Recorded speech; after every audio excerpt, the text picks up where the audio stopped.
And this is not a new topic for the Russian people.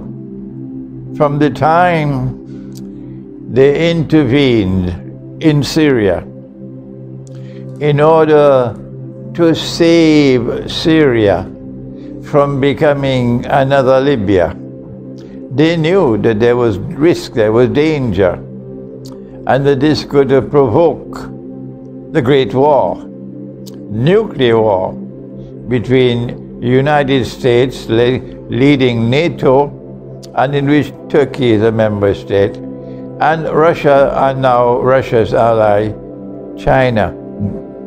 So the Russian people are already aware about the possibility of a great war and about the consequences, possible consequences of that great war. And we want to begin by thanking the Russian government and thanking the Russian people who supported the government and did not criticize and condemn the government, supported the government in that very courageous stand that they took to save Syria from becoming another Libya, to save the Christians of Syria from being slaughtered by Dajjal's warriors, a CIA-equipped mob of Dajjal's warriors called ISIS.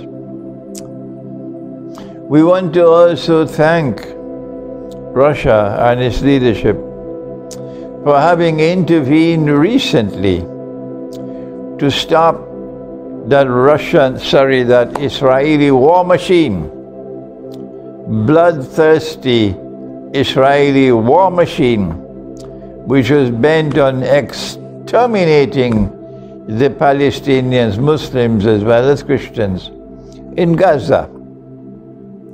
And we thank Allah that as a consequence of Russian intervention, Israel had to stop its slaughter of the Palestinians. So thank you to Russia.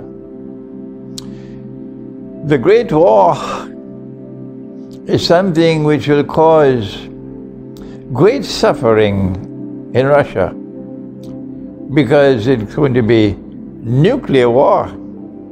And the United States and NATO are going to send all the nuclear weapons they could possibly send, because this is a war to the finish. And nuclear weapons are going to cause immense damage and devastation in Russia. And many, many, many will die. But the good news is that the Russian people have demonstrated to the world that they have faith in their hearts. And they're not afraid to die.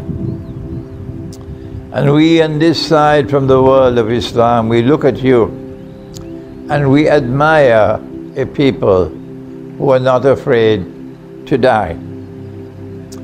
And this is as a consequence of something in your heart, something called faith. And you are therefore an Orthodox Christian people with whom we have a sense of affinity. We are brothers. We are brothers. You follow the Son of Mary, the true Messiah. You follow the Son of Mary, the true Messiah. We follow Muhammad. Allah's blessings be upon him. We also are conscious of the fact that the Russian people have the capacity to make sacrifice. You sacrificed tremendously in the First World War. And before that, you sacrificed and you suffered tremendously in 3 years of the Crimean War. And millions died in the First World War. Millions died in the Second World War, even though you were led in the Second World War by the Soviet Union, which was an atheist state, and yet you fought courageously to stop Germany. And so you are people who are accustomed to suffering. And we admire that you show no sign of fear, even though you know there's a war coming. And it's going to be nuclear war. Our Prophet, Allah's blessings be upon him, informed us of where the war would begin. Yes, we know it's going to begin in the north of Syria. That's what he said.